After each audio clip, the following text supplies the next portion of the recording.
Hey guys, it's your boy Mark back on the video here to give you my review. WWE SummerSlam 2026, Night 1. If you remember a year ago, I reviewed SummerSlam 2025 in the hospital. Not in the hospital anymore. Yeah!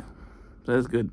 Well, that was long ago. Like, it was maybe 6 days to sometime over a week. Around a week after a year ago today was when I left the hospital. I said that like I left the hospital recently. But yeah. Anyway, WWE SummerSlam 2026. Night 1. Night 2 is tomorrow. Awesome show, honestly. Honestly, every single match here was fun as hell. And I'd have lost. Honestly, there's tomorrow should also be great, especially the main event of tomorrow. And yeah, great show, awesome show, fun show. SummerSlam has been on a roll for the last 4 years, honestly. 2022 was great. 2023 was honestly also great. 2024, yeah, I didn't really like that one. Yeah, but Gunther versus Damien, that was an underrated banger, if you ask me. Last year was phenomenal, mostly because of the main event.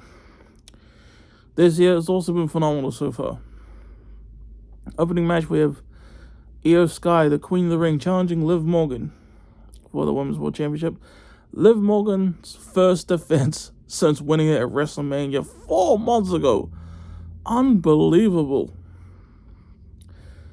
But this was an awesome match. So much better than their Queen of the Ring finals match.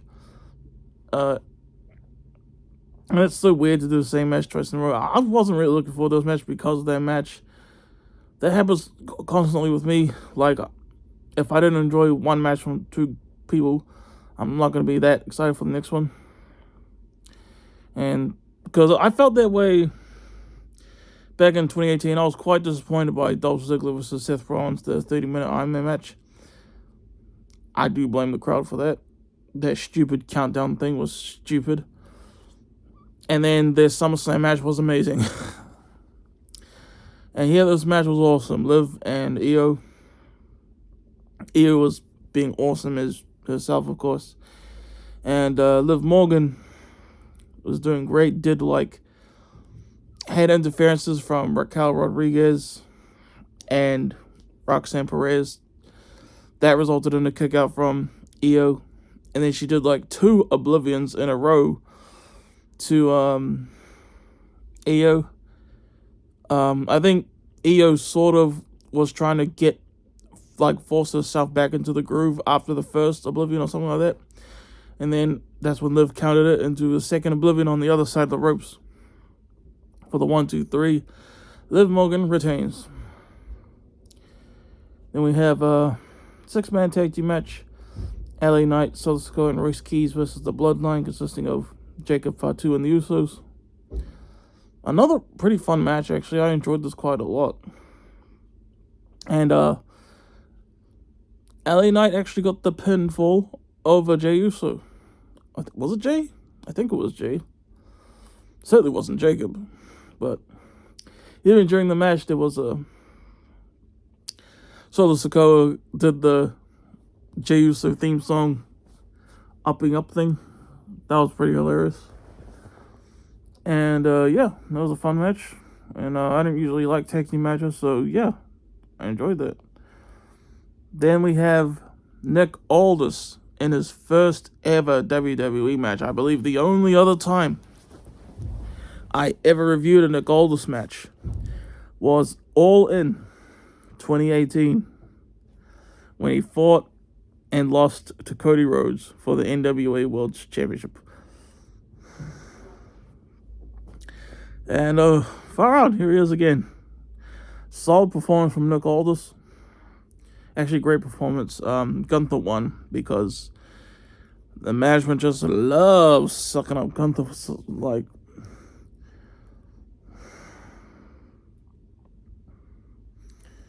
But whatever, it is what it is. But Nick looked good. got a post-match celebration with his family. And, yeah, I don't know if I like Gunther anymore, to be honest. Far out.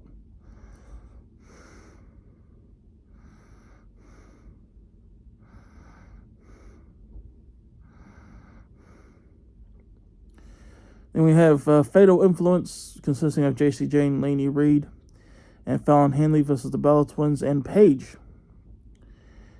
There was this really hot moment when Fallon Henley kind of did the Nikki Bella taunt thing during the match.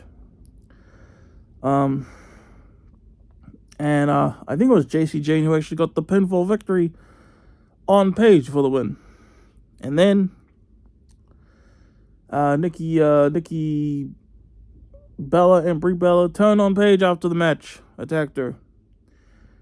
Wow, no, I'm gonna be honest, I've lost track of who's heel and all that stuff for the whole thing. So, yeah.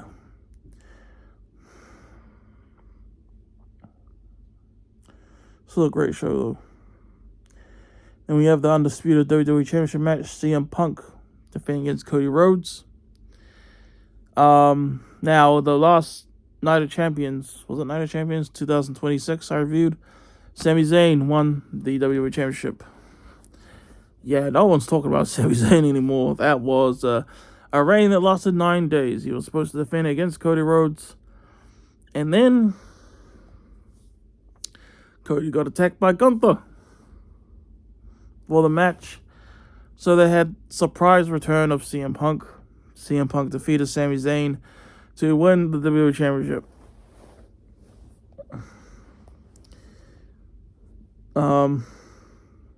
Great match here though. There was this one moment in the match where that could be edited out of the replay for this. So if you're watching this review like fresh as the show just happened, maybe quickly go on there, see if it's still there, wherever you can replay this.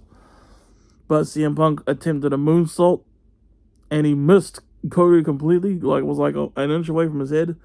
People were tweeting about it, and like, crack up, mate. Still went for the pin, even though he didn't even get Cody at all. Viral. And, CM Punk, hurt his knee during this match.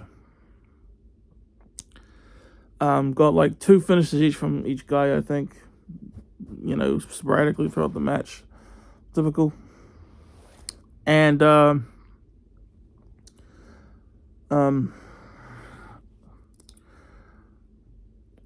CM Punk did do the elbow, attempted to do the elbow, diving elbow to the what do you call it, the announce table onto Cody Rhodes.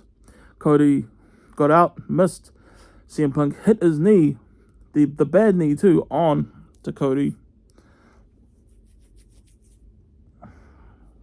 Cody got back in the ring, and I think the referee was checking on Punk. Cody did the cross cutter onto CM Punk. No, he was trying to do it onto CM Punk, but he accidentally did the Cody cutter to the referee. And then the referee was out. CM Punk did the GTS to Cody. And then he was trying to do the 2 GTSs in a row thing that he's been doing since the Raw premiere match against Seth Rollins.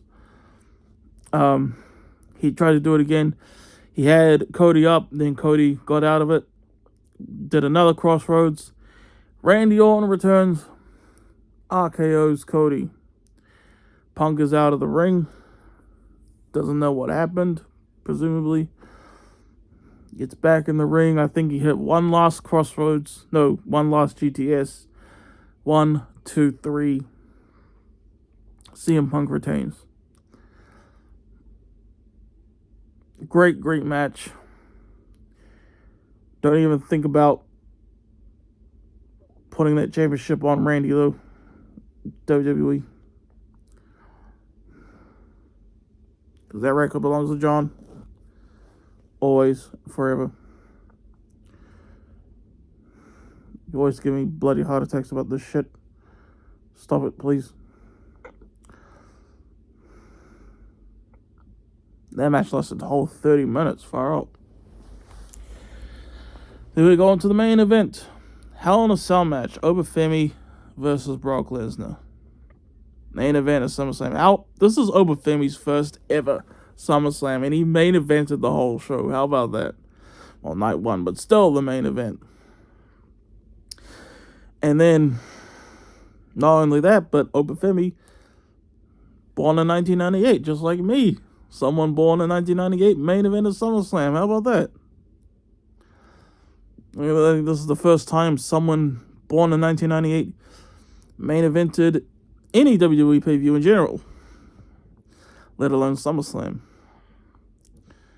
So, yeah, the main roster, at least. Obafemi versus Brock. Excellent Hell in a Cell match. Thought it was. Just them bashing each other up. They fought to the outside, used the cage on each other. Obafemi got out a table into the cell corner and tossed Brock through that thing. Brock did a few German suplexes. Obafemi actually did the fall from grace. Brock kicked out. They got on chairs, they got on steps. Brock did 3 F5s to Oba, who still kicked out. And then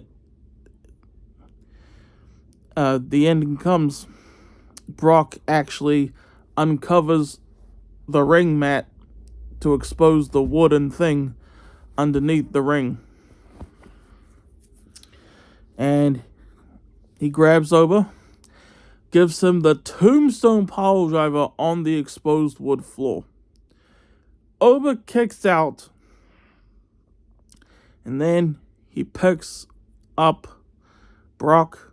Actually, Brock was holding a chair, and he was in disbelief that Oba actually kicked out of that tombstone. Brock had the chair. Oba punched the chair, knocking it out of Brock's hands and probably getting him in the face a little bit too. Did the fall from grace one more time for the 1, 2, 3. And he just did it on the mat though, but I think the intended ending was for Oba to do the fall from grace onto the wood floor. I think he felt like he was losing his grip though, and just did it where he was standing, because while he was pinning Brock, I did notice Brock for a second looked at the wooden floor, like to his right. So yeah, so I think the intended finish was that. But yeah, Obafemi won. King of the Ring. I think there's a possibility that Obafemi tomorrow, SummerSlam Night 2, after Seth versus Roman, whoever wins that, hopefully, I want it to be Seth who wins that. I think Roman's going to win though, if I'm being honest. But after that match, I could, even though they said he did forfeit his King of the Ring win by choosing to face Brock inside the cell, I'm thinking Oba might do a cash-in type thing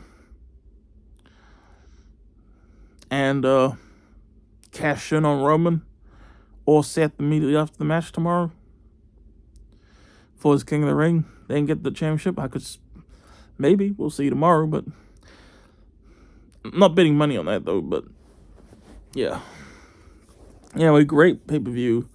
Still got night 2, and yeah, I don't know what more to say. That's my review, y'all. Hope you guys enjoyed. And yeah, and I'll see you guys later. Peace out. Hope you enjoyed my review of WWE SummerSlam 2026 Night 1. Peace out. Have a good one. I'll see you later.